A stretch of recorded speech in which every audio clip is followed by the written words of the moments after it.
Okay, let us start now. A warm welcome to our board masters, Brother Huang, Hualien Dharma team, and brothers and sisters around the globe to Saturday Hualien Dharma Talk.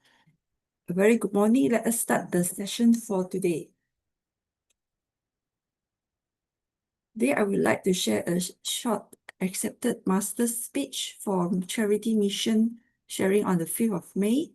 A single seed bears fruit. One life yields infinite blessings.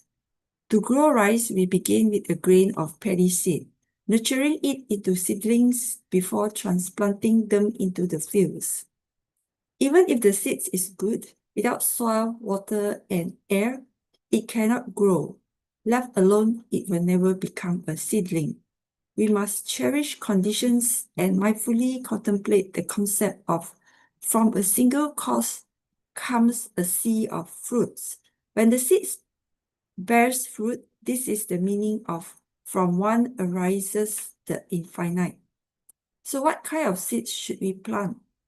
Seeds of blessings. That is, for blessings can dispel misfortunes.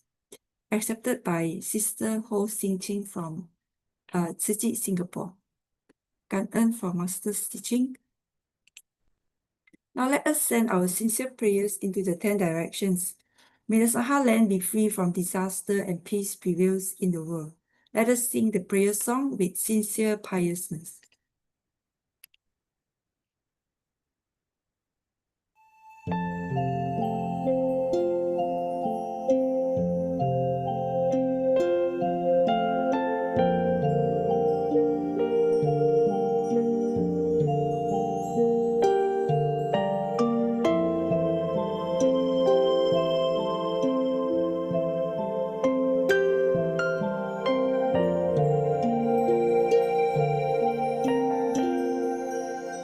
In my heart, I feel deep gratefulness. All my heart is filled with sincere prayer.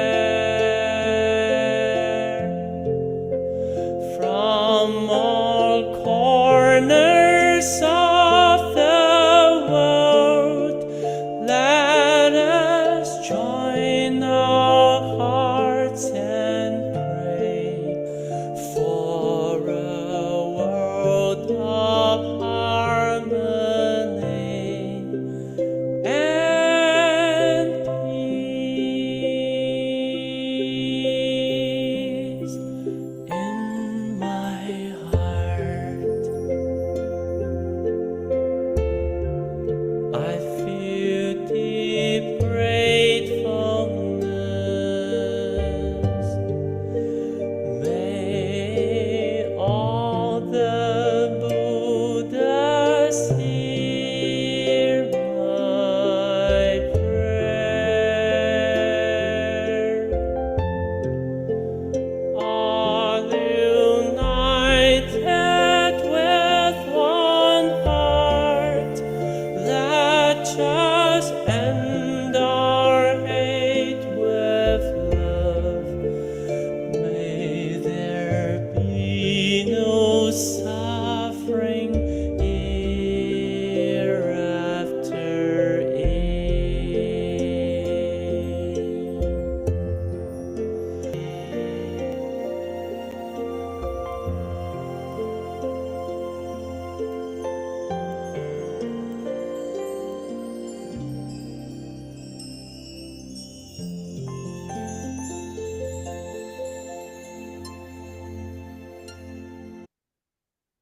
May all minds be purified. May there be peace in the community.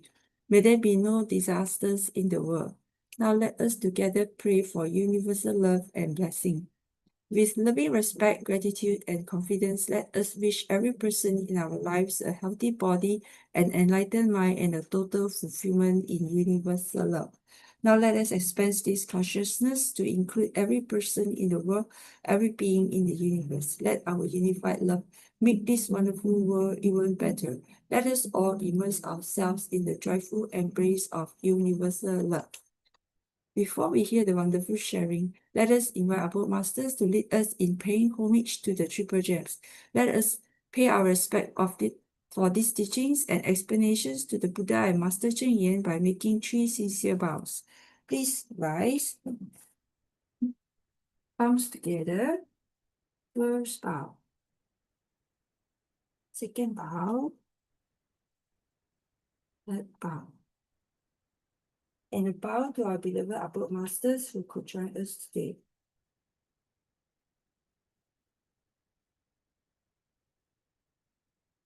Okay, today we have Brother Huang will be sharing with us on the Dharma Insights, and 4 sisters will be sharing on the on education theme.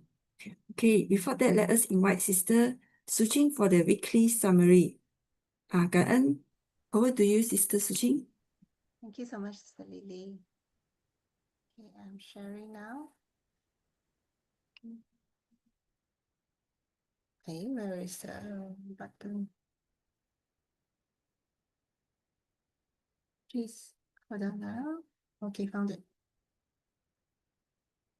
Okay, so last week we had 3 speakers, and Brother Johan first spoke. Brother Joe spoke of Zhongzi season as Zhongzi season filled the air, a time of family warmth and mindful care. Chapter 1 of the Sutra of Infinite Meaning prepares for what will come next, the depth of the Dharma, not merely the text. Buddha taught with a view to time ahead, to plant strong roots where Dharma might spread. Dharma fits all, no matter caste or name. In future worlds, no soul should feel shame. Disciples must stay observant, open to learn, their hearts ready as life's pages turn. Education is more than facts or rules. It's seeing beyond the past and schools. 12 links show all things interrelate, each moment shaped by karma and fate. Students must grow to be teachers wise, seeing the world through awakened eyes. Teachers are flawed, but still can guide, with strength in heart and truth as pride. The Buddha transcends both self and form, neither born nor dying in worldly norms. Master Cheng Yen gave Tzu Chi as a space to begin, so compassion could live and dwell within. We must not cling to shape or name. Truth is not trapped in any frame. Release the need to grasp or cling. The truth is found in everything. Keep minds open, let ego fall. In selfless acts, we heed the call. Okay, then we had Sister Ivy. I enjoyed this one very much. An April morning burst with flames 100 feet high. Heat scorched the earth, sent shockwaves through the sky. Homes destroyed, a crater carved 30 feet wide. Plastic melted far from where the fire did reside. It was Raya's second day, most still asleep. The sound like jets, the fire roaring deep. People fled with burns in pain and fear. A tragedy struck so loud, so near. Tzu Chi came first with hearts to lend, limited supplies but compassion without end. By day 2, more help began to flow. By day 3, the stage in the mosque did overflow. Radio spoke, Tzu Chi's here with care. Their presence come in thick, chaotic air. Temples and mosques became safe space. Tears and silence softened by warm embrace. City volunteers mapped each home from satellite view, ensured none forgotten, every name they knew.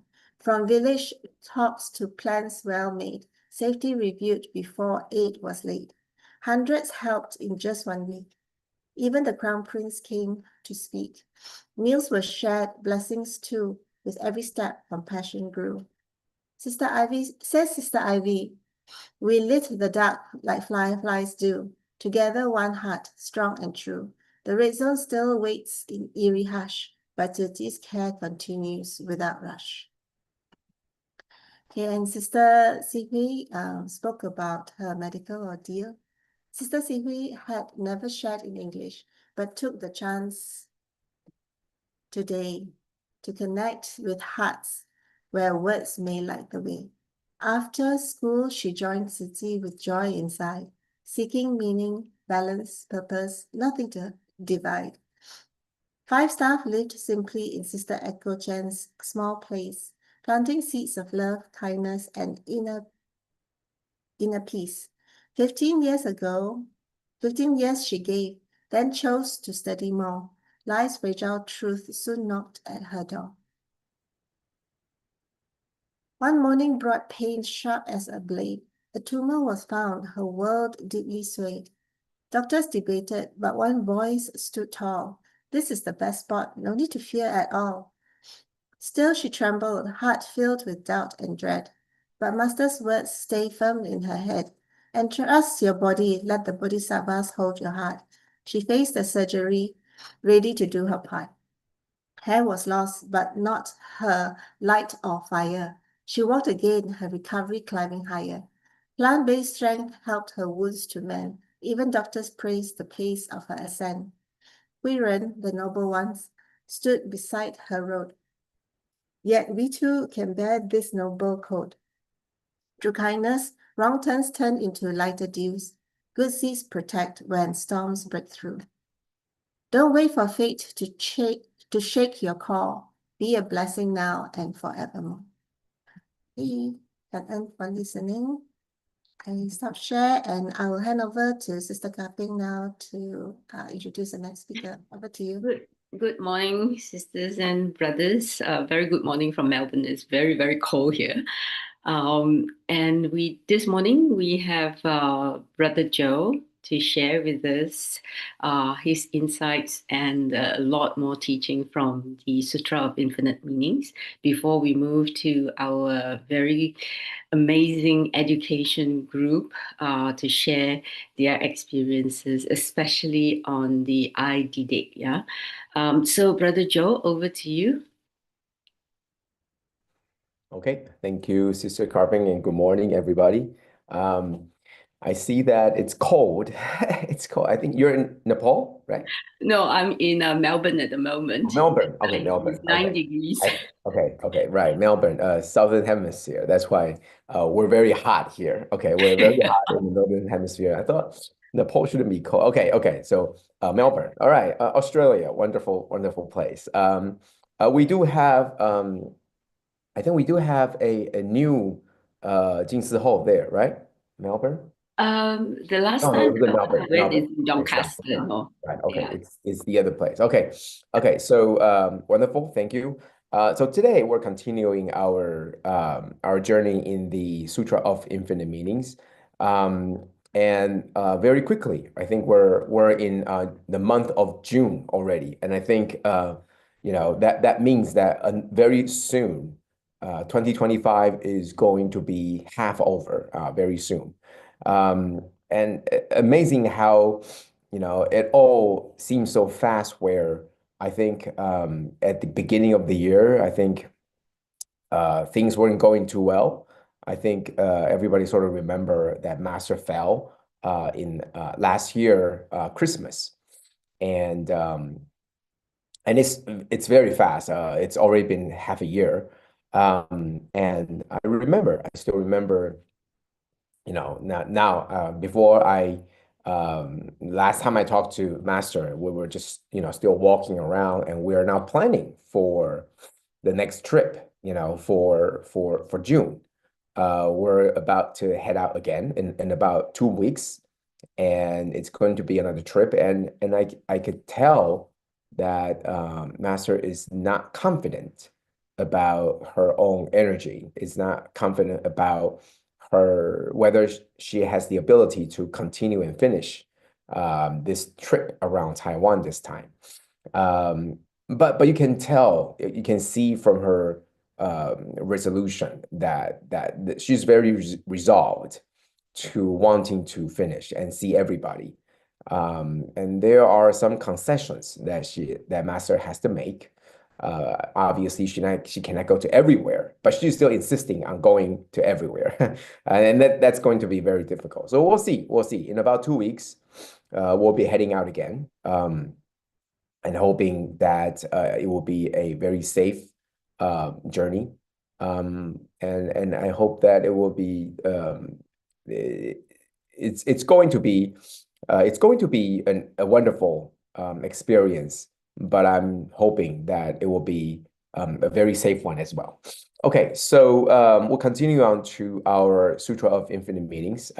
Previously, we're just going through, very quickly on what we have gone through previously. I've always think of Sutra of Infinite Meaning as a turning point.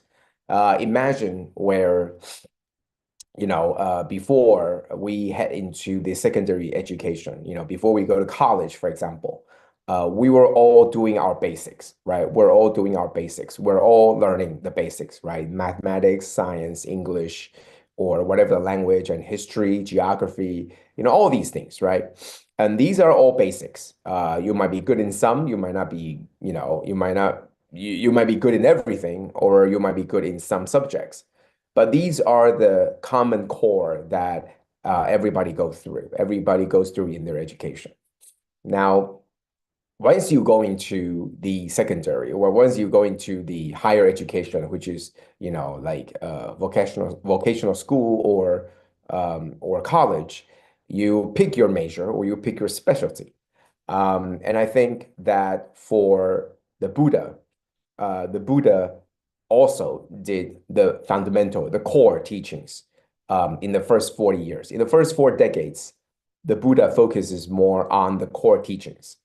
Now, in starting, I think in the beginning of the 4th decade, I think Buddha made some changes, or I believe, starting with Sutra of Infinite Meaning, that Buddha shifted tone to make sure that the sutra or the teachings has to be carried on. And the only way that this could be carried on is people are no longer just focused on the core teachings, but rather they began to learn about the techniques or how to become a teacher as well. If you're not a teacher, then this teaching isn't going to be passed on. I mean, it's just going to be a lot of people with this knowledge, but you just don't have enough to be able to teach. You have to pass this teaching on, not just by knowing it, you have to know it and have the skills to pass on and teach.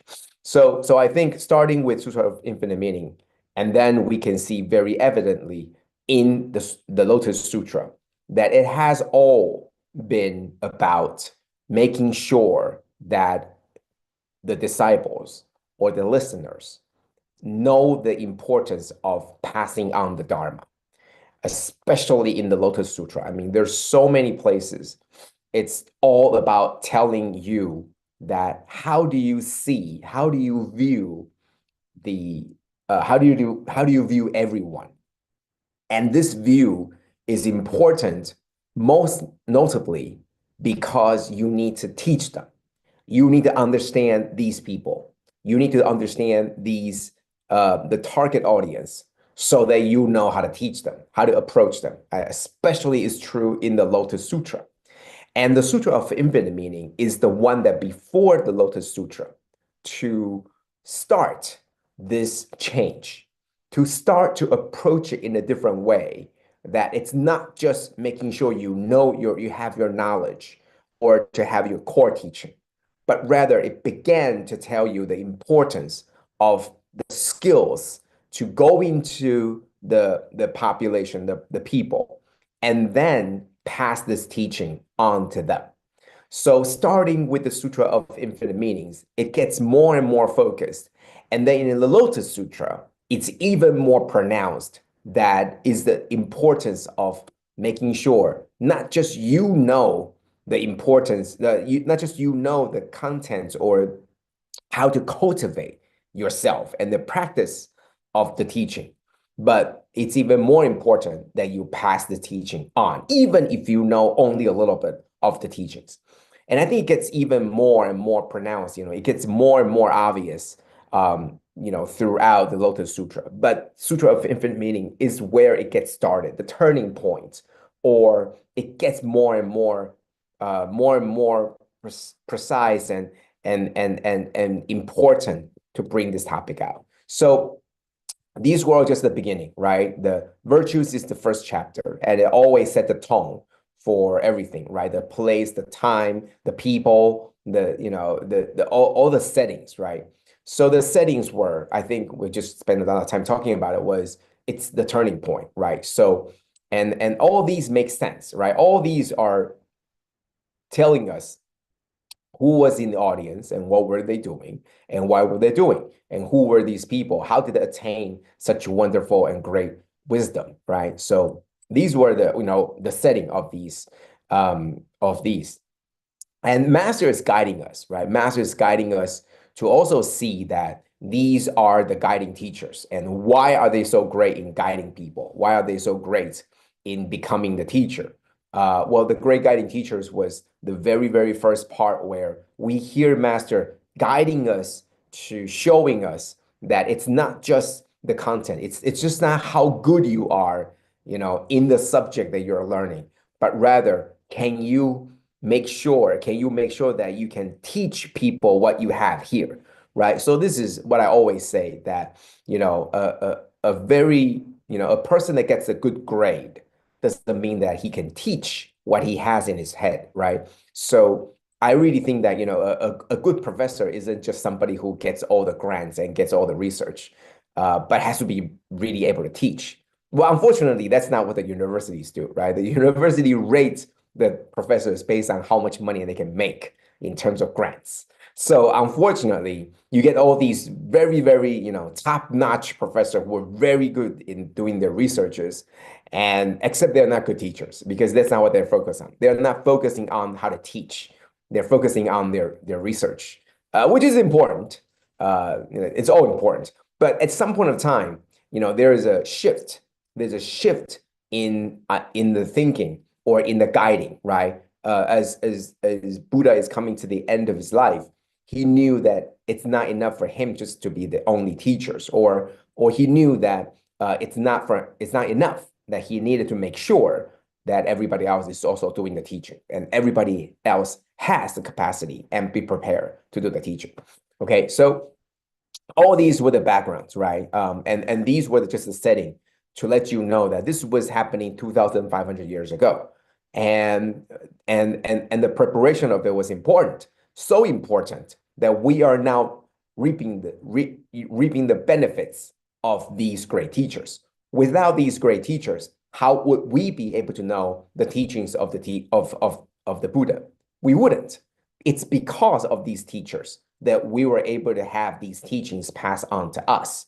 So that was the transformation. I think that was important, that for the Dharma to be passed on. So obviously, before the Buddha began talking, there were a lot of praises, there were a lot of thanking, gratitude toward the Buddha, right? So we make sure that we stick on to this message where, you're not learning to be for yourself, right? This is important. I think everybody has to understand, their perspective, right? This is my goal. My goal isn't just to be a practitioner. My goal is to be the teacher of this practice, which is important, right? But when you are a teacher of this practice, most likely that you are also a practitioner already, right? You don't just learn to be a teacher. You already have the knowledge. Otherwise, you can't be the teacher. You can't just learn to be a teacher without the knowledge to be the teacher, right? So first, you prepare yourself to have the knowledge, the wisdom, and then you learn also to be the teacher, to be able to have the skill to pass on this teaching. I think that was very important. I think this is one of the key turning points. So the Great Lord of Sages began the praises, right? Singing the praises for the Lord Buddha, right? No defilement, no contamination, no attachments. And now we're moving on to neither existent. This is the part where we are left off, and it took a while because it's very philosophical. Neither existent nor non-existent. We spoke about this, and it was more about it was more about the Dharma itself. It did not, has always been there. And this is something that we spent a lot of time last week too. So it's about, it's about the problems, the elements of the problems, right? The elements of everything is always around us. It's already there. The problem has always been there, and the answer has always been there also. It's just waiting for somebody to put them all together to make sure that the conditions were right for them to occur. So the problem has always been there, meaning that all the elements are in the air, just waiting for that condition to be true. So is the answers. And what the Buddha did was telling us that, and so telling us of how we can make the condition ripe for the answers or the good things to happen. And I think that was important, right? We have always thought that the answer, you had to create them, or the problems were created. Well, the thing is that you could think of it that way, or you can think of it as all the ingredients were all there. It's just waiting for somebody to put them together, right? It's like you're preparing the dinner today, right? So you prepare all the ingredients laid out on the kitchen table and waiting for you, the chef, to make it, right? You have all the things, right? All the vegetables and all the mushrooms and all the tofu that you prepare. And you have all the frying pan, you have the cooking oil, you have everything.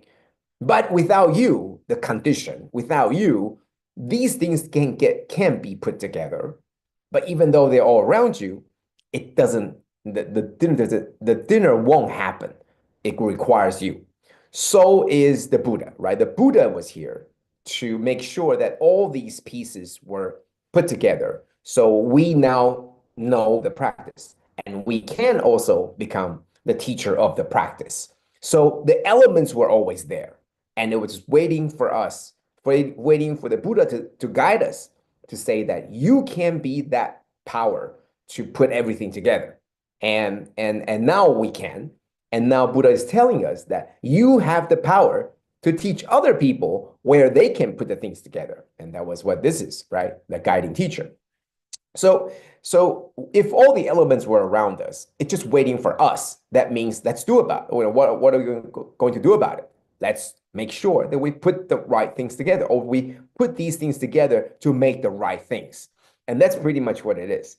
Now, arises from neither causes or conditions. And this is talking about, Buddha having the vow to come, and it's not because coming due to the karma, the karmic pull, but rather it's the vow. So that means, there's a much higher power, free of the 12 links, right? We're not here because somebody made us, something made us come here. We're here because we want to be here. We vow to be here. And that is a very important change in our mentality, in that we're not pulled in. We're not forced in. We are here because we made the choice to be here. And there is this very slight distinction in our mind, in our mentality, in that we are here because at our own free will. And we are here doing this because we were taught to do this. We learn how to do this, and we should and we can. So there's a lot of, the elements of not just destiny, but the elements of free will and the power of your will. And that's what in this part is really more about. So that's what we're talking about. They're huge and powerful forces. You can definitely make changes to your life, and it's not set in stone. That's what it's mean, right? It's all the ingredients are around you. You have all the right pieces of vegetables and tofu and all of that, right? And all the spices. But you get to choose what kind of dish you want to make. With the same ingredients, you can make all these different dishes. But you can choose because all the elements were already there. And if you had the right teacher, then you will learn this dish. And you have a different teacher, you learn a different dish, right? But sometimes the teacher tells you 5 different kinds of dishes, and that's fine. And you would, prepare your meal accordingly, according to the people that's going to eat it, or according to yourself, because you like a certain dish more than the others. That's what it is, right? All these things were around you, and you have the power to choose what kind of dish you make because you learned it, because you know how. Okay, so that's the great vow, right? Buddha made sure that he taught us that you have this power, and he showed us that he has this power, and he wanted to try to tell us that we can do it too. Okay, so this entire section is really dedicated to the praise for the Lord, for the truth, for the teaching. It's not square nor round, so it's telling you it's not a form, it's not a shape. Do not be attached to what the Buddha said or what the Buddha didn't say. Whatever the Dharma is what the Buddha said. And if the Buddha didn't say it, this is not Dharma. Well, this is not what it means, right? Don't be forced or attached to the form of the Buddha or the form of the teaching. That's what this is, right? Not attached to the coming or going from Buddha. It's not looking like it's particular. It's only this sutra, and it's said by the Buddha. And if it's not from this sutra, or if it's not said by the Buddha, it's not the right teaching. I don't believe this is what it's telling us. It's telling us that all the right elements were already there, right? You can make the dish that the Buddha taught you, or you can make the dish according to what you think should be good, and then you try to put it together. And if it's good, it's good. If it's not, then you mix it up again, right? You add more salt, you add more sugar, you add whatever that was required, depending on the people that's going to eat it, right? So it's not fixed to one thing. And that's what this neither square nor round is telling you. It's neither short nor nor long. It's not wanting you shouldn't be saying attached that it's this long or it's this short or if it's square or if it's round. You don't want to be doing that, right? So focusing on the teachings of the Buddha, right? Not just the Buddha himself, the form, but it's the teachings as well, right? So the truth is not about what shape or form, right? It's always there. So neither creating nor non-inciting, right? It's not created by the Buddha, as I mentioned, right? It's all the pieces of the elements were already there. It's waiting for the right moment and the right condition to happen. And the Buddha was the one that sort of put all these things together and showed us that you can do it this way. And now it's up to us. The Sutra of Infinite Meanings is exactly telling us that it's now up to us to create the dish that we think best serves these people or this generation, right? Buddha put forth a set of dishes for us by telling you these are the elements and do this, and then you'll fix a very good dish. We're eating it, and now we are learning that if these are the elements and if these are the ingredients, do I want to make the same dish that the Buddha did, or do I want to make some other very similar dish that has all the nutrients, but also has different tastes according to different people, right? So that's exactly what this is all about. Sutra of Infinite Meaning is that. It's basically telling you, as a teacher, you learn from your teacher how to make a certain dish. Now you get to teach your students how to make the dish that you learn from your teacher, but also mix up accordingly so that your student get to learn more. And that's where infinite comes in, right? Every generation, the teachers will understand and learn from their teachers and then passing on to their students. But along the way, what you have and the experience you have is added on to what your teacher taught you. And now you get more, right? So you get more and you give more to your students. So that's why it's not fixated to say, this is what the Buddha said. And that's what your teacher said. So you should say the same thing. And you should make sure that your student know this. And you should make sure that your student, when he becomes a teacher, he says the same thing. Well, the ingredients are all there. You can make the same dish, or you can make something that's different, but has the same, the nutrients. So that's what all this is really about, right? Neither moving nor turning. It's not just, the state of mind, right? It's about, being able to create on the fly. All the elements, what I keep on saying this, this is like 10th time I'm mentioning it. All the things are around you already. So don't be fixed to saying that this is what the Buddha did, so I need to do it here. This is what the Buddha said, so I should say it now. It's that and more, right? And more. It's not just what the Buddha said. So that's why you're saying it. But it's also what the Buddha didn't say. Now you're saying it accordingly, right? So neither moving nor turning. It's neither idle nor tranquil. It's not just about doing something or being something. It's about to create something accordingly with all the elements that you have, right? So it's really difficult to explain, right? Because it's hard to explain what it is. So that's why this section is talking about what it is not. It's trying to tell you it's not this, so that you sort of can grasp what it is. So instead of telling you, because the moment you say what it is, you are limiting what it is. Therefore, by saying what it isn't, it gives you a bigger space to figure out what it is. So in a way, that's what it is. Okay, so in the last 4 minutes, we got about 4 minutes left.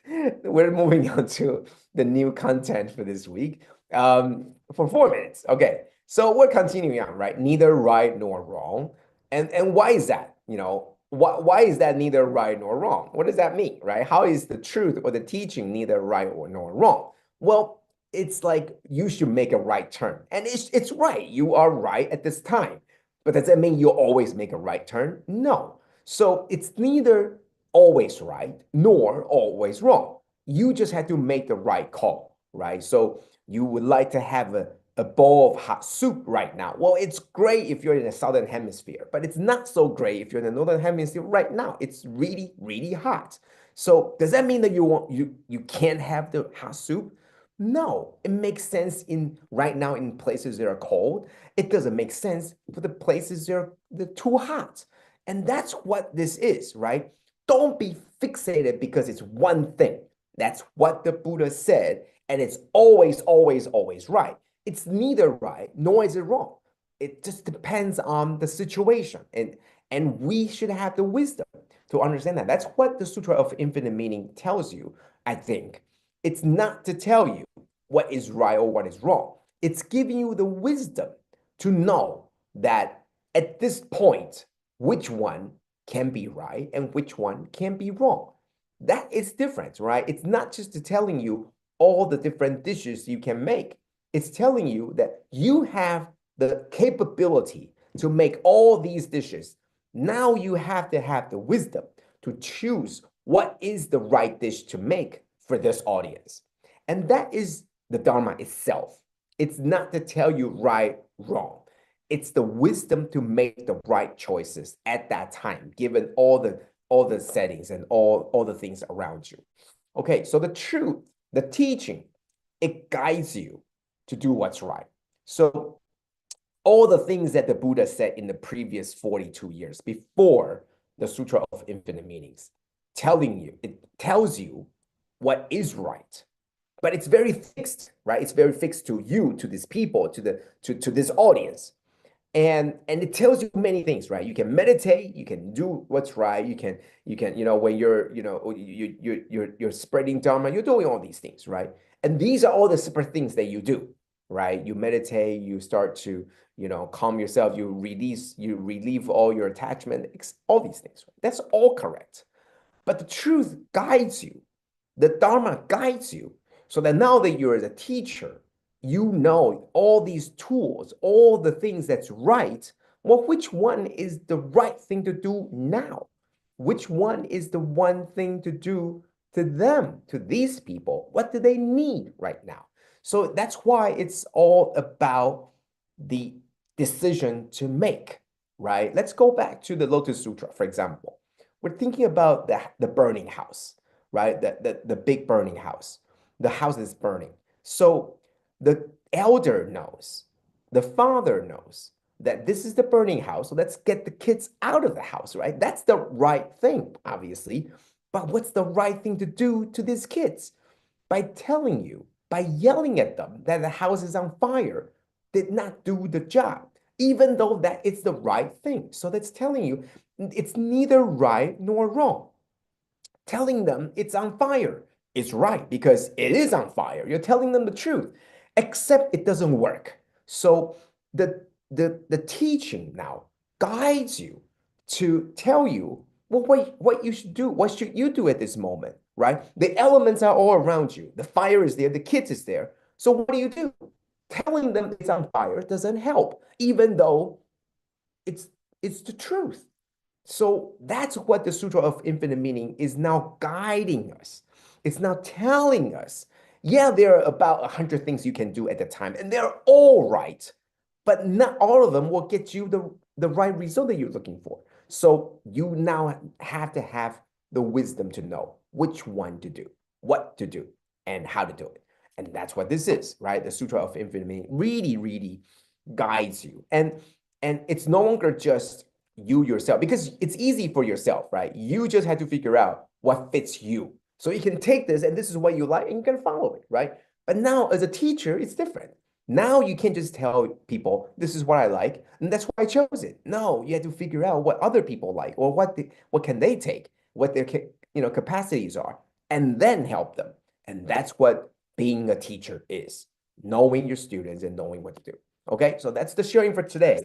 And I hope that, every time we're reviewing this, it's getting, very solid foundation of what this is. This is a turning point, not just telling you what is the right thing to do. A house is on fire, right? Get out, obviously.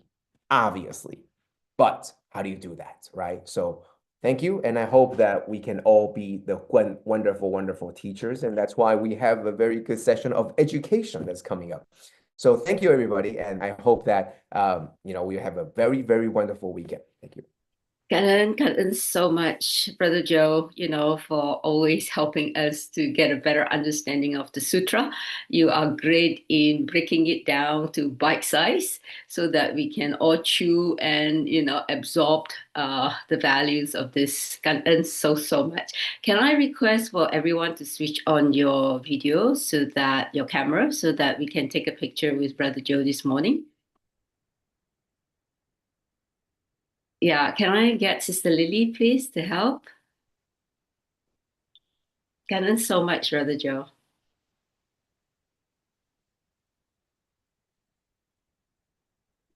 Okay, Sister Lily, yeah.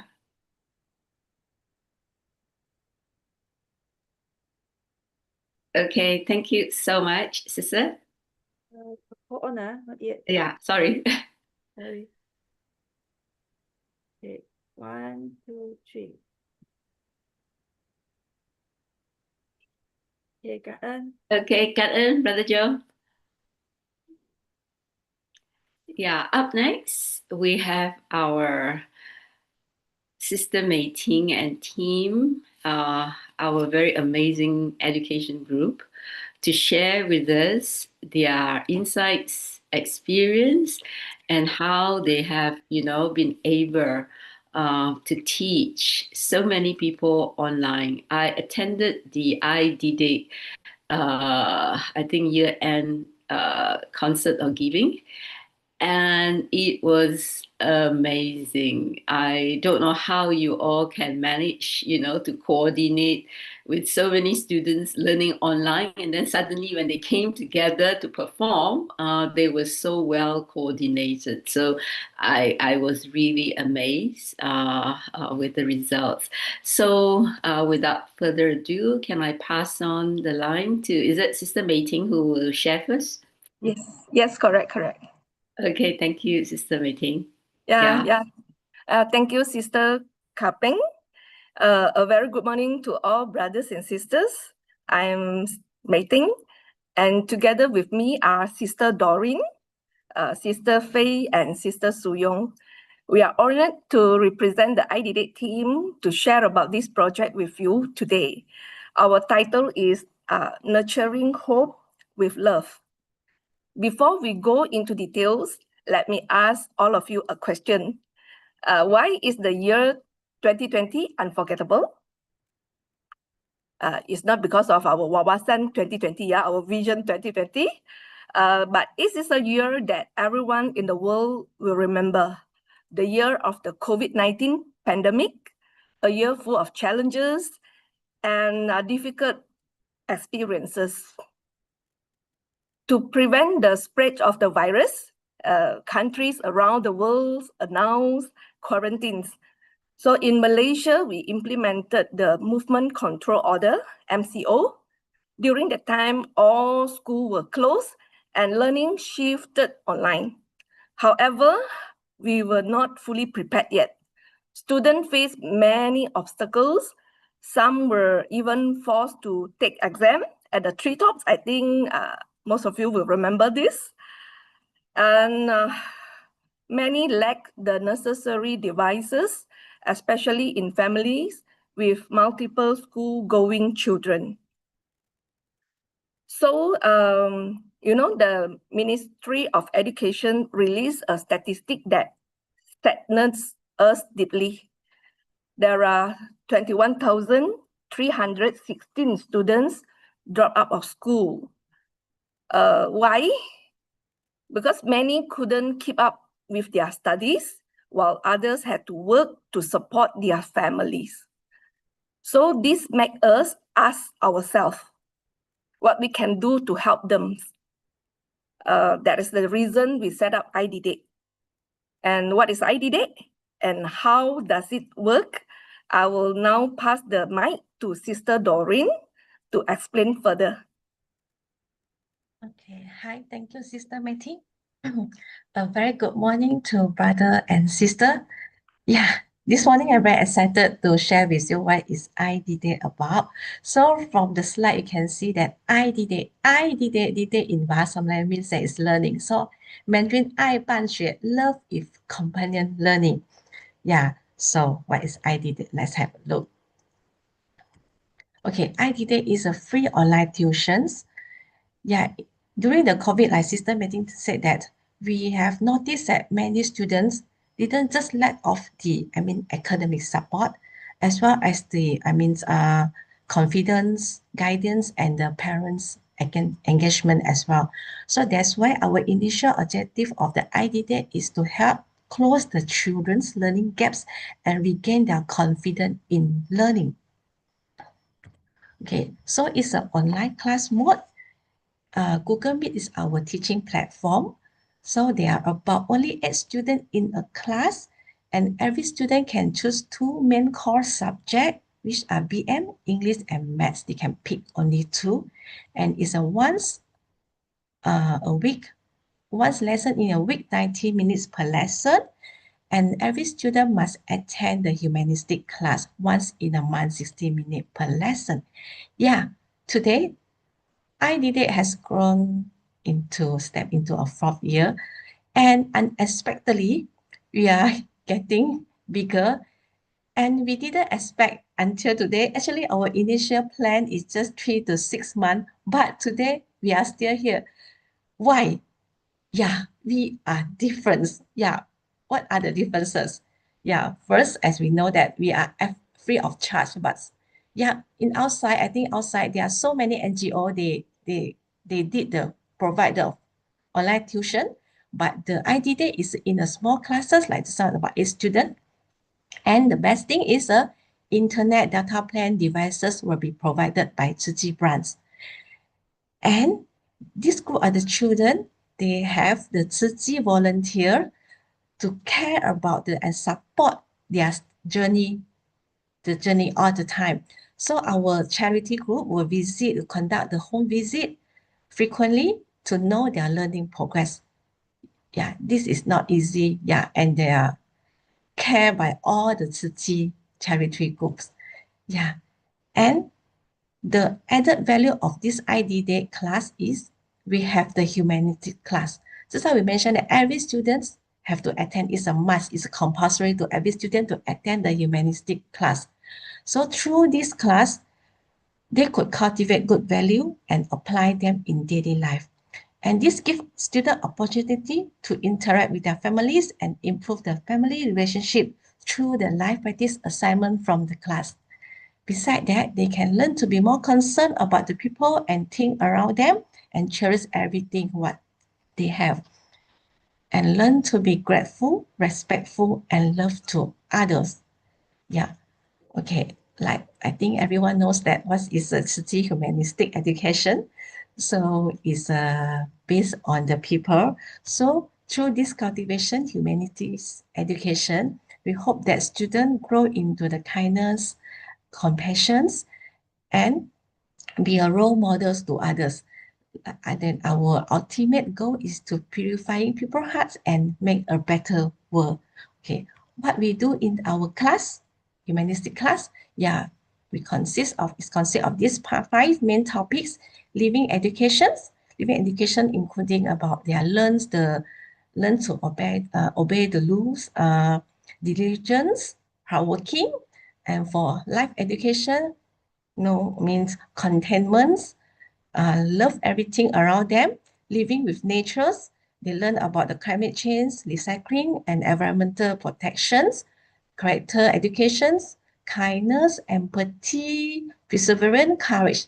And lastly, humanistic culture is they learn about the sign language, what they perform during their award ceremony. Okay. Yeah, just to share with you, this is our main topic, our theme from this year. Actually, for the past 3 years, we have been gone through so many topics. So for this year, it's a time for them to recognize your self-worth, because we know that this group of the children, they are from the underprivileged kids. They actually a lack of the confidence. So we hope that through these 8 elements, and we have some project for them, so they from there they can know a life of the value. Okay, so we gone through the arts, human, animal, thing, plus environment, knowledge and resources. These are the topic. So from there for the whole year. Okay. This is the picture of the class. So we do share about this is the first month topic. So we talk about the Zimbabwe people lack of the resources, about the resources. Okay, so throughout this lesson, we wish to raise the children who are self-esteem and grow with their confidence and responsibility. The core value is the filial piety value is what we want to instill, so that they know how to respect parents and elderly as well. So along the way, they grow into the empathy and gratitude and be a better person. Okay, so before I end my part, I would like to share some live practice sweet moment from the IDD student at home.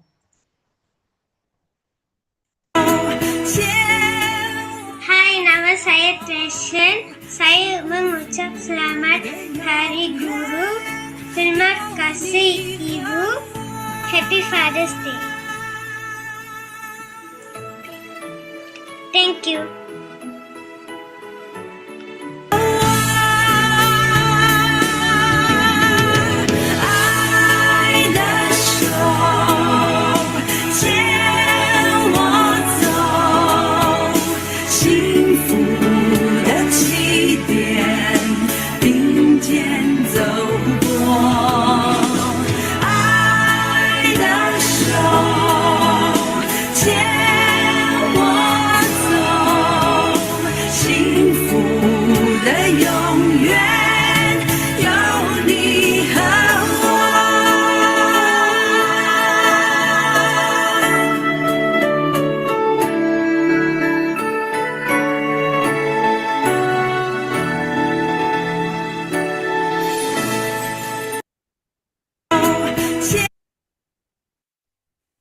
Thank you, Sister Doreen. The Su Ching humanistic lesson is so special, right? Okay, starting a brand new project without any existing footprint to follow is never easy. But we are now stepping into our 4th year. We face numerous challenges along the way. The first major challenge was the sudden resignation of several tutors just day before the program began. Some left due to the lack of proficiency with Google Meet or basic computer skills, while others withdrew because of health problems or family matters. This was a heavy blow to us. The second challenge involved technical issue. No internet or poor internet, so the student unable to online. So the third challenge was related to the recruiting and the managing volunteers because the turnover was also quite high. So the fourth challenge was the poor attendance rate among students. So many of them prioritize earning a living over education. So another difficulty, the next, was evaluating student learning progress in an online setting. We also struggle with communication among parents, tutors, and volunteers due to the lack of face-to-face interaction. So the seventh challenge was the high turnover rate among tutors, which make handover and continuity management difficult and often incomplete. So the final challenge was the instability of our tutor team. Most of our tutors were university students or working adults with limited teaching experience. So when they felt stressed, many, especially the younger one, chose to quit. To be honest, this remains an ongoing challenge even today. So out of all the difficulty, two major challenges are. So the first one is the poor student attendance rate. So we expect that 80% of the student can attend the class. But at the beginning stage, there are only 65.8% of students attend the class. So the other major one is 33 tutors resign within 6 months. So this is a big challenge to us because no tutor, no teacher. So for 47.8% is a very high turnover rate. So despite all these challenges, many challenges, so the solution that we do, we just have this online parent-teacher meeting, PTM, award ceremony, as mentioned by Kaping just now. So the humanistic camp, home visit to overcome these poor attendance rates. And to overcome unstable tutor team, so we try to bond with tutors, have a better engagement through tutor trainings and sharing, and teacher appreciation day, Chinese New Year gathering, and so on. Yeah, so despite all these challenges, so we firmly believe that love and compassion can overcome anything.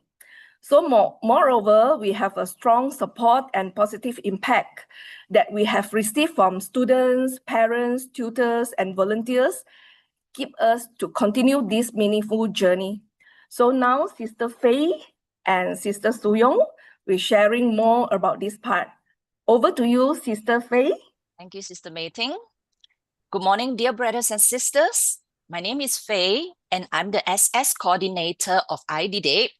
I'm truly delighted to be here with all of you today and to share about my journey with IDDA, along with some inspiring stories of our dedicated and passionate tutors. I hope their journeys will uplift and encourage us all. Before that, let me show you the IDDA organizational structure.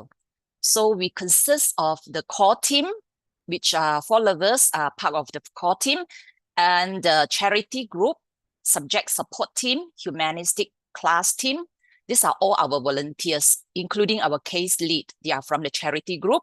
And of course, we have the tutors who are very important and to link with the students. And of course, our case lead will take care of the parents, the Kan En Hu. All right, so next, let's have a look at all our members, our teammates. At first, I must talk about years before, about 4 years, going to 4 years. So when I was invited by Sister Ching to be part of the primary English teaching resources team for IDDA, I assumed it would be a short-term commitment. Like what Sister Doreen say, just 3 to 6 months. So I say, oh, all right. So I agreed. However, as time went on, I found myself deeply involved and now entering my 4th year. I've taken on even greater responsibilities as the subject support coordinator. Anyway, what have I gained during this journey? I've had the privilege of working with 2 incredible groups of teammates whom you see here. So the IDD dedicated volunteer team and our passionate tutors.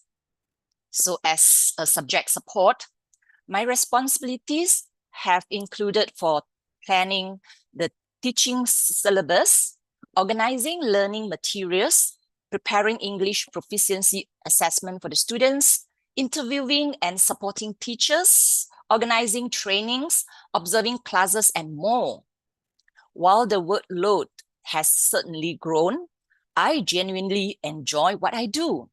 Thanks to these amazing teammates from all over Malaysia, including the Klang Valley, Selangor, Kuala Lumpur, Negeri Sembilan, their other states, they are our teammates from other states like Kelantan, Negeri Sembilan, even in the East Malaysia. So they have been my unwavering support. Whenever I'm busy or unavailable, they readily step in, truly embodying the spirit of teamwork. So through organizing events together, I've learned so much from my teammates, not just through their words, but through their actions. I've grown by drawing from their strengths to improve my own weaknesses. To me, this is the true beauty of Tzu Chi. Moving forward together, hand in hand, with mutual love and support. I'm also deeply grateful for the technology that connects us, making it possible to offer free online tuition classes to children in need. As the saying goes, if you want to go fast, go alone. If you want to go far, go together. And indeed, we have come this far almost without realizing it, because we have walked this journey as one. My other incredible teammates are none other than the loving tutors of IDD. Okay, here are some of our tutors. Over the past 3 years, I've had the privilege of connecting with dozens of tutors from around the world. They are coming from places like the US and China, ranging in age from 18 to their 50s and 60s. Through class observations, mentorship, and meaningful interactions, I've witnessed the true heart of a teacher, the heart of a bodhisattva. So at the inception of IDD in 2022, the founding team urgently sought volunteer teachers and actively recruited passionate individuals through social media. Among the many who responded, some dedicated tutors have remained committed for 3 consecutive years, continuing their service even while studying abroad. One such inspiring figure is teacher Yap Jia Jun, whom you see here on the screen, a Malay language tutor who is now 27 years old. Introduced to IDD by a friend in 2021, Teacher Jia has been a pillar of support ever since. Okay, next you can see his handsome face. Next slide, please. So even while pursuing his studies in China, he continued to teach diligently, exemplifying true dedication. All right, everyone knows online teaching comes with its own set of challenges. Teachers must constantly find creative ways to capture students' attention, patiently guide them, and maintain meaningful interaction, especially when many of our IDD students start with very low learning ability. Known for his lively and engaging approach, Teacher Jia creatively incorporates Malay grammar into board games, transforming his lessons into fun, stimulating sessions. So his students appreciate his efforts deeply. One student, Princey, describes teacher Jajun as gentle, kind, and caring, and credits his classes with significantly improving her proficiency in the Malay language. Over the years, he has accumulated a wealth of teaching experience. Teacher Jajun actively participated in IDDA's event and took the initiative to conduct the ice-breaking session and serve as the master of ceremonies for the event. On tuition days, right after dinner, he rushes off to teach his online classes. At times, his family questions him, "Why make things so difficult for yourself? Why work so hard?" But he always tells himself, these children have such a strong desire to learn. They once lacked access to proper educational resources. Now that such opportunities are finally available and they cherish them so deeply, how could he not to do his part to support them? It is this very unwavering conviction that has kept him committed to our cause to this day. The next figure I'd like to share is our English secondary tutor, Teacher Tan Wei Ni. Teacher Wei Ni works full-time as a purchasing manager at a private company.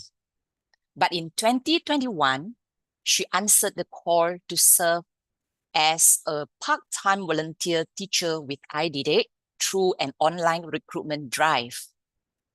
Despite not having formal teachers training, Teacher Wei Ni has blossomed into one of IDDA's most dedicated and beloved tutors. Petite in stature, but overflowing with warmth, she radiates joy, especially when she talks about her students. Her eyes light up with genuine affection. Despite her busy career, she's someone deeply committed of self-improvement. Acknowledging her lack of professional training, she makes it a point to keep learning. She actively participates in most activities organized by Su Ching and regularly attends the Path of Good Teachers, a moral education series conducted by the Teachers Association of Su Ching. Her journey in education began with a simple, sincere ideal to pass on everything she knew. If she understood something, she felt it was her duty to ensure her students grasped it too. But over time, she realized the approach was incomplete. Through experience and reflection, she came to understand that teaching isn't just about delivering content. It's about building trust, forming meaningful relationships, and caring deeply for each child. What drives a student to learn is often not the knowledge a teacher possesses, but the connection they build together. As Teacher Winnie puts it, life isn't just about making money, it should also be about giving back. For her, teaching is one powerful way to contribute because nurturing the next generation is investing in the future of nation. Okay, dear brothers and sisters, everyone has only 86,400 seconds a day, as what our Sangren always says. Yet, some people choose to spend their time not on personal gain, but on giving, quietly, accompanying others in their journey of learning and growth. At IDDA, one such selfless educator is Madam Au Kim Mai. Through a patient, systematic reading approach, she helped a young girl from a disadvantaged family rediscover her confidence and joy in learning.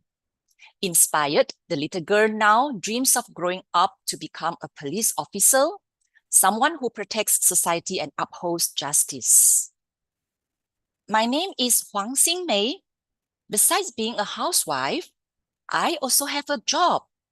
It doesn't pay money, but it makes me very happy. That's how Teacher Au humbly introduces herself.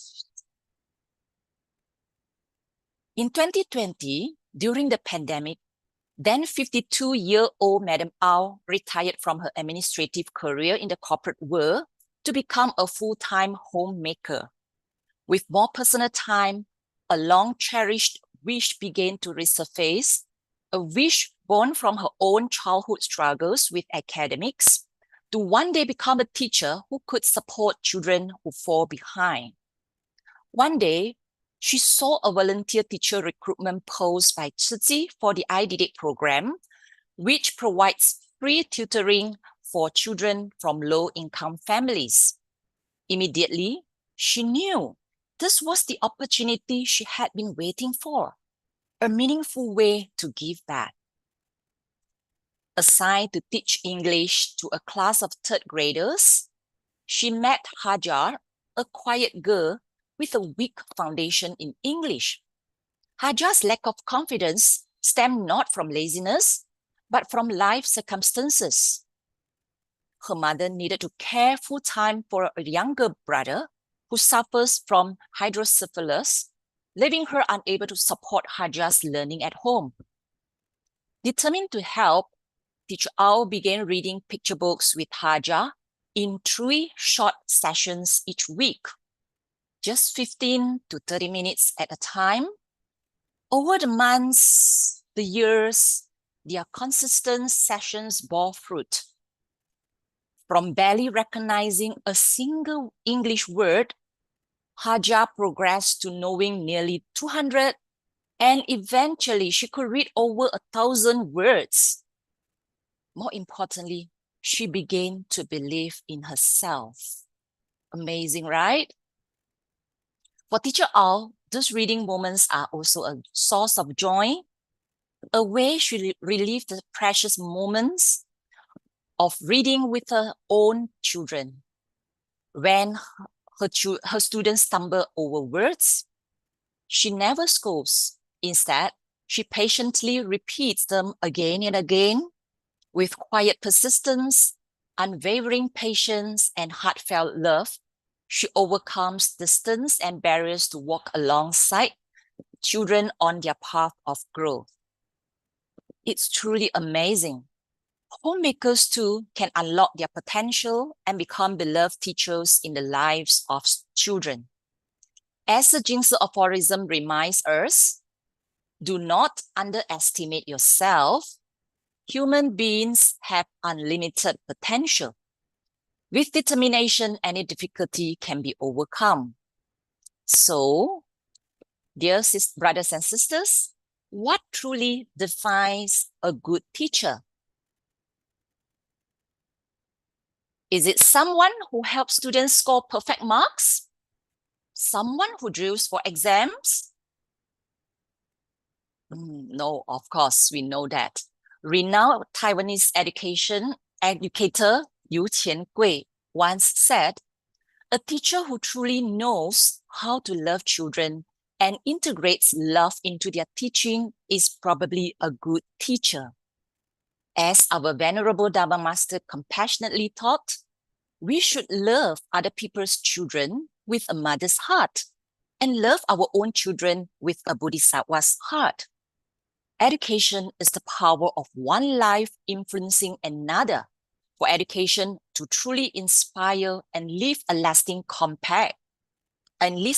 impact, it relies on the warmth and dedication of a teacher's heart. So education serves to purify the mind. A good education brings hope and peace to society. With this mission at heart, the IDD program does more than just teach. It offers holistic care, caring for the whole child, the whole family, and every dimension of life. It gives children who lack resources the strength to hold on to their educational dreams and the courage to take steady steps towards a brighter, more hopeful future. That's all from me. Thank you very much for your attention.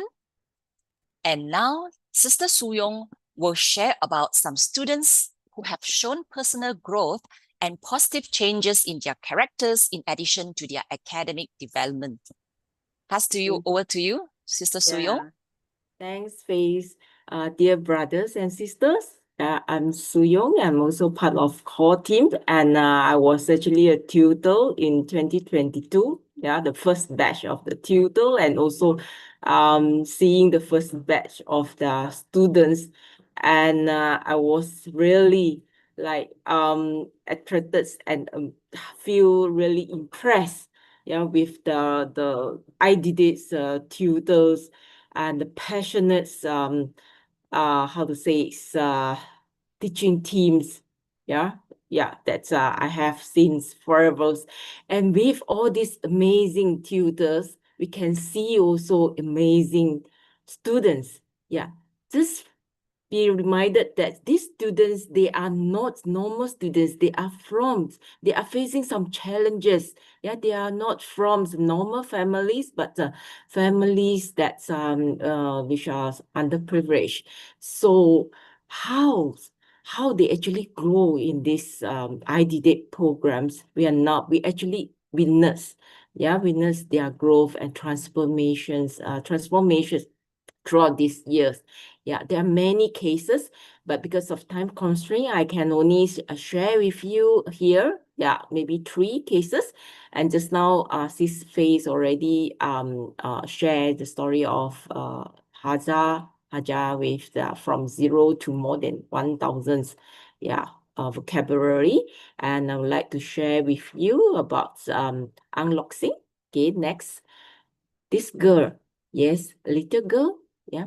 When Gigi started this case, she was 8 years old, okay, and now she's now 12 years old, okay.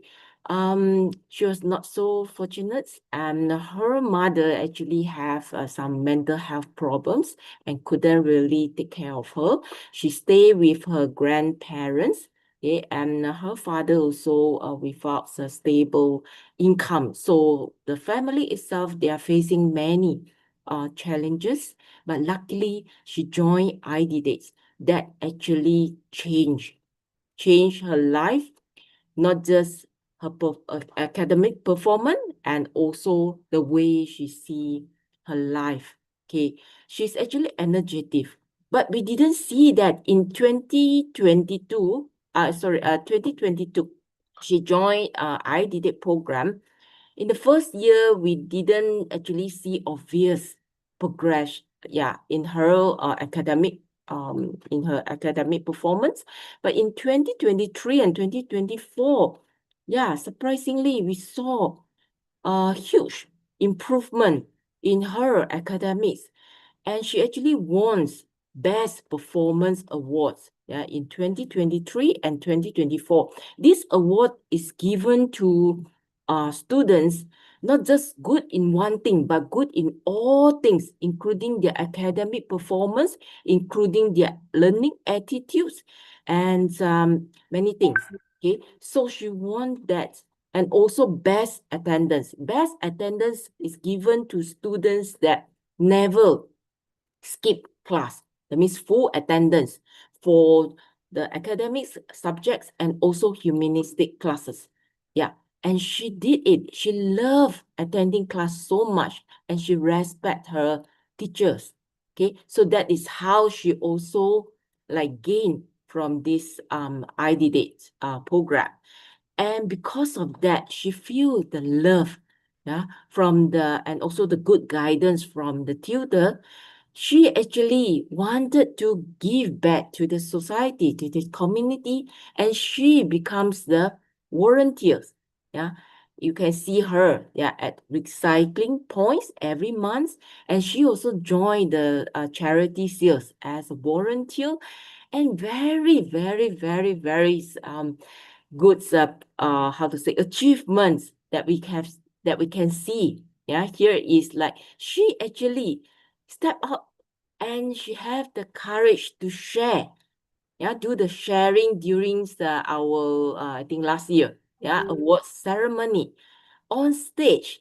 So this is actually a big achievements or progress, about her. Okay, and okay, next. So what we have actually observed this girl is, at first her academics performance was not so good. At the school also, she's like very pass in her exams, but after attending like the classes, she actually becomes, I mean, her results improve a lot. Okay, and from not speaking to sharing on the stage, so we can see that she was actually quite shy and not confident, but after these periods we can see the transformations. And she now actually dare to share, do the sharing on the stage, and she achieved also gratitude, respect, and love. She devoted herself to environmental protections and cultivated a view of blessing. This is some things that's unexpected, but we have seen, not just on her but also on other students. Another case is this girl, Liu Sok Fan, and the pictures taken during the first home visit. Okay, that time she was like quite passive, avoid to have the social interaction with people. And when the volunteer talked to her, you can see her face, her expressions here in the pictures, and she covers herself, covers her body with towels, and then not really like comfortable when people talk to her. Okay, I remember that because I was subject support team and all that. I visited her class. Okay, I tried to ask her to on her video and show her face. Okay, but I found that she really like she was quite shy, and then tried to cover her face with something. Still like didn't want to show her full face. So when we understand her families, we understand that actually her father actually suffer from depressions, and maybe because of that the environments in her homes like make her become so quiet, shy, antisocial, and so on. Okay, but after these 3 years, we also see the the changes, in her. So what have changed her? You can see her face now, right? So it become more cheerful, and then she also never skip any classes, in ID days. So let us view these videos, what she has actually achieved. Kaulah mentari, pancaran jasamu menyinari masa depanku. Just a short video. We want to see that right now you can't imagine that such a shy girl, okay, and socials like antisocials very try to avoid interactions, okay, but now she can actually present some things, performance and all this on the stage. And she of course also won quite a number of awards from this ID Date program. And not just that, at her school also we can see that her performance improved a lot. This 40% to 67% is not ID Date result, it's her school result. From the 40% the average results to 67%. She actually improved a lot, in terms of her academic performance. And also her moods, her like personalities and characters all change. We can see like there's a lot of the changes. Okay, and another girl. Okay, the third ones. Next slide. Ngai Chi Jin. this girl, okay, she's a secondary school student. She was my students in the first term, yeah, in ID days. It started from 2022. Okay, I remember that in the class, I asked her to on her video, the camera, yeah, and then on her mic, speak to me because I was her English teacher. I tried to encourage them to speak in the class, but she didn't want. She just answered me. She just typed in the chat. This is my experience, my impressions, yeah, on her. She was also a shy girl, not confident. And I have the chance to actually pay home visit. Yeah, next slide. Okay, I found that her family also facing some challenges. And her challenge is actually her father, yeah, quite old and no income since COVID-19 periods, yeah, March 2020. And they actually depends on her mother to earn livings from maybe doing some homes craft, okay, and also some part-time jobs. So the income was actually very low, yeah, and that's why their friend actually called Su Ching care line to take care of this family. And we started to take care of this family since I think end of 2021. And that's why just just in time that she managed to join the first batch of ID Day. Okay. And then from of course, she also likes the classes very much, also never fails, yeah, attending the classes.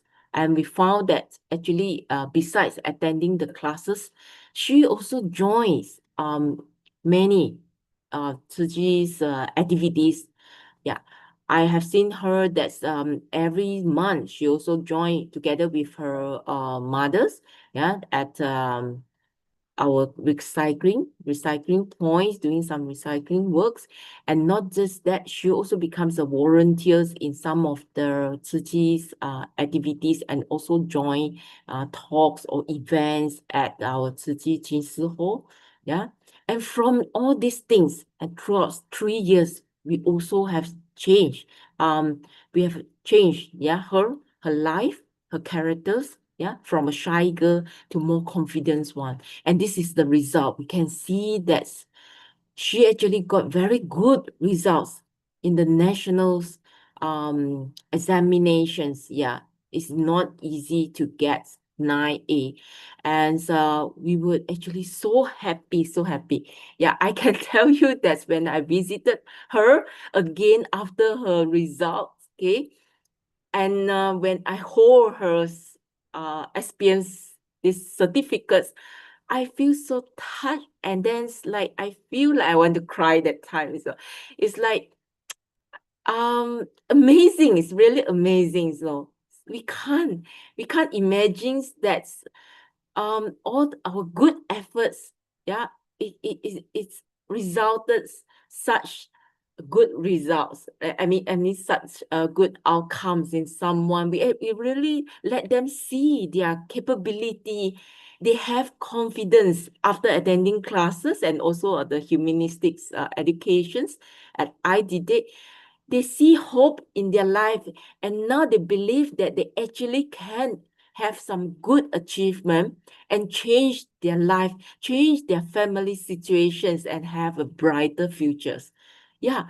So that also, how to say, that also inspires volunteers, core team members, everything's, yeah, everyone's in ID days.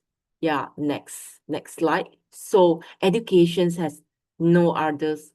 Love is important, guidance, and be their role models. So because we have passionate tutors, because we also have them, their love and guidance, we can see the changes in our children's. So what is next? Should we continue with this program? Shall we continue to accompany these children in their growing journey? Answer me.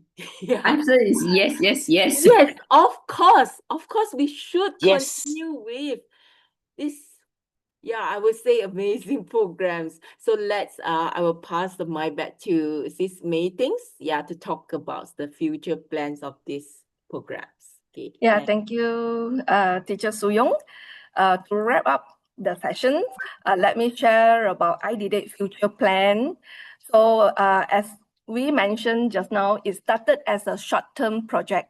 So our plan at the early stage, we plan to step back once the students were able to catch up in their studies. But early morning today, so Brother Joe said, Buddha guides us to do what is right. So as we witness children growth and saw the positive impact on underprivileged family, so we knew that we had to keep going.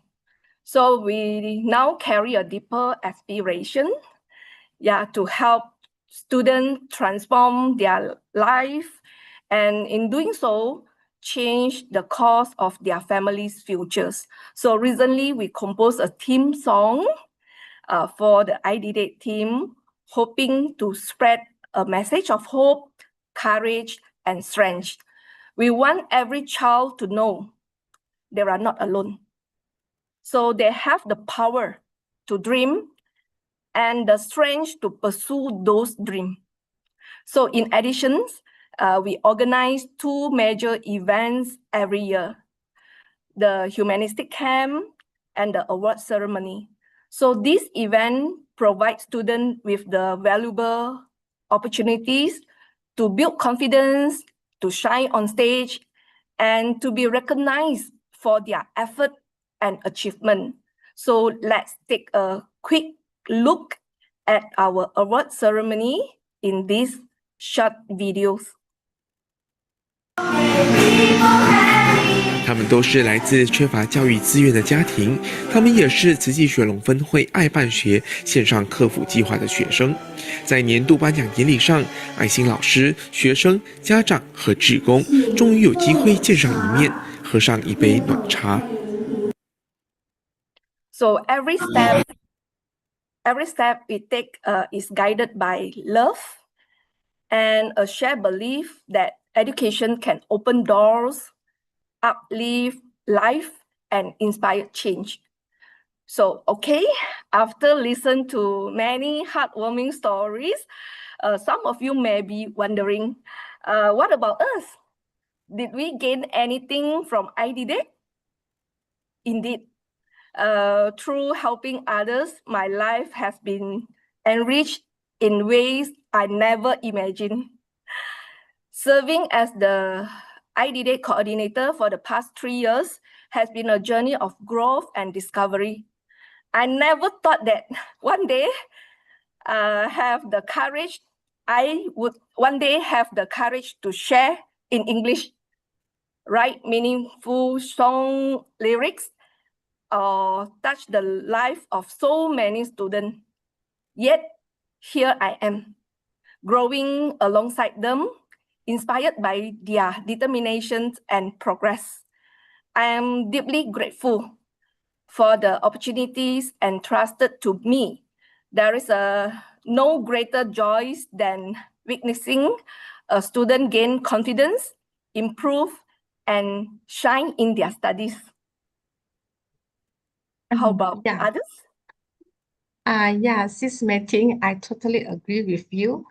Although with the life busy schedule every day, I'm a teacher, so with the balance among the work, families, and responsibility with the IDDate teams. So along this journey, I really grow a lot. And it's not only to apply in my classroom, my own classrooms, and to my own children as well. So being able to reach out those in need actually is not a burden, it's a privilege for me. So I do hope that, so during this journey, every day, every step, I was reminded myself to be more compassionate and with a purpose, and actually we could make a difference. Yeah, I also feel that actually my life is also very busy because I'm an academics at university. I teach how to say, university students not, but this is, IDD actually give me a chance to actually deal with primary school students and secondary school students. Yeah, so when contributing, I would say that I also gain, not the students, but I gain, yeah, a lot. Yeah, especially like the most important thing, yeah, that I have gained is actually confidence. Yeah, because I have seen like so many impossible things. Yeah, it can happen. It become possible. Okay, so all the challenges actually can be overcome.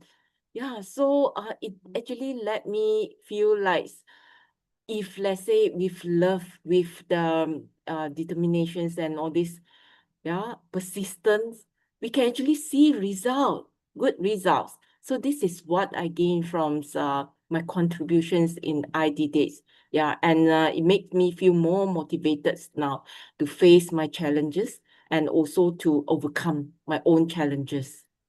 Yeah, I feel so grateful, yeah, to have this chance. How about you, Faye? Yes, I'm deeply grateful for this incredible group of teammates and our dedicated volunteers and our passionate tutors who have helped make the IDD program a true success. I would say a success. Through this meaningful journey, I've witnessed how anyone can become a guiding light in someone else's life. My own sense of purpose and my value I find in life have grown tremendously because of it. As Jingsi aphorism goes, if one's life can be of service to others, to be needed and to contribute one's abilities, that is the greatest happiness. And with more people, we'll have more strength and can achieve more. So, if you are passionate about making a meaningful impact on children's life, we warmly welcome you to join us at ID Day. With utmost gratitude, 感恩 everyone. Thank you for your attention. Thank you, Sister Mei Ting, Sister Doreen, Sister Su Yong, and Sister Faye. You all are an incredible team. As I mentioned, I attended the award ceremony last year, and after that, I started talking to, people in the education ministry, and they were all excited. And I actually wanted to organize, for a visit and tell them how incredible, the volunteers are, and teachers who have never taught before, teachers who have never been trained, teachers who were not teachers, the actual word of teachers, could, do such amazing work. And most importantly, they do it from their heart because they don't get paid for it, and they do it because they care, they love, and they're giving this support. And I think this is what that really makes the difference to many of these underprivileged students, right? They have never received that sort of support, that kind of love, that kind of care from anyone around them. And suddenly, you and the team gave them so much love and support, and that is how they blossom. And like Master say, all of us have these hidden latent abilities that are just waiting, to bloom, and you all made it possible for them to excel. And it's just truly amazing. I'm just wondering that, right now the students are mainly from our care recipients, right? Is it possible to actually extend to, schools? Because that's actually what I've wanted after I attended the award ceremony. I said, let's go to schools, enter the schools, and then, help many more students, right? But I think we, after hearing all the challenges that you have, especially, tutors, right? To have a sustainable team of tutors, I think that is a major challenge. But I think if we can share more and more of the stories, the success stories, actually, to see how students have transformed. I think you will inspire more teachers to join. But I think more importantly, what you all have done that others have not been able to do is to inspire young teachers, right? Those who are, in their 20s after their studies, that they also realize that they can teach. And it is because of that they bring, very refreshing ideas. And, people of almost the same age group, right? So they know how to reach out to them to get things, the messages relate to them better than, the older teachers.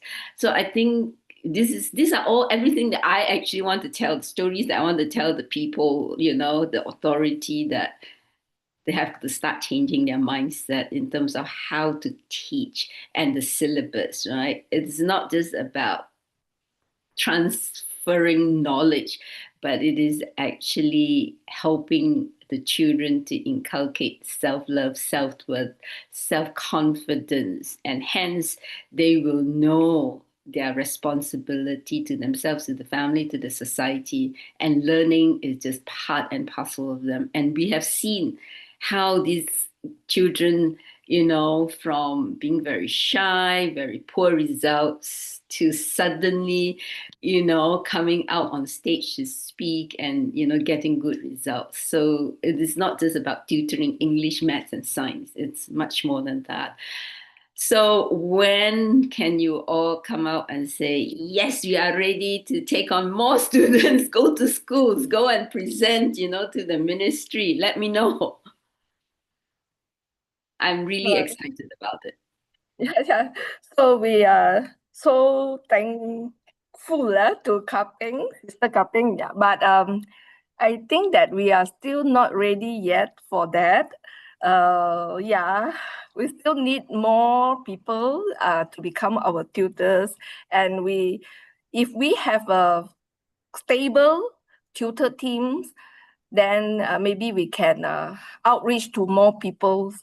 Yeah, so, and I would like to say that Tzu Chi actually also awarded a small token of gratitude for tutors, which they also, some tutors also, they receive small amount of allowance during the teaching time, but they can contribute back if they want, like half or contribute full also. Yeah, so we're still waiting for the time, and if I have enough tutors, enough support, then maybe we can think about that. Yeah, thank you. I don't know how other sisters feel. Yeah, let us get more volunteers first. More volunteers, more tutors, then only we can serve more people. Yeah, so don't feel hesitant. Just join us. Just contact us if, let's say, you want to help more people, more students, and see more good results. Just join us, and then let our team become bigger, and we can help more people. Yes. Yeah, I was just thinking that maybe, talking to the ministry, the education ministry people there may actually help you to reach out to more teachers. I'm sure they're going to be very impressed with the things that we do with very, very little resources, especially money, right? That we can do so much. So this could well be a model, that we can share, and maybe, give us the opportunity to recruit more teachers to reach out. So yeah, whenever you are ready, let me know. I know Sister San must have reached out to you all, but she came back and told me that not ready yet. So let me know when you all are ready. And I said that this year for the award ceremony, we should definitely invite, some people from the ministry for them to see for themselves. And I think it's learning both ways, yeah, understanding what are their limitations, and for them to see that, you know, with very limited resources, we can actually achieve so much. So when is the next award ceremony?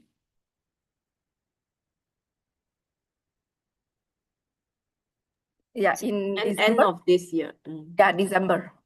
Okay. So will you be coming? Give me advance notice so that I can actually invite other people too, yeah?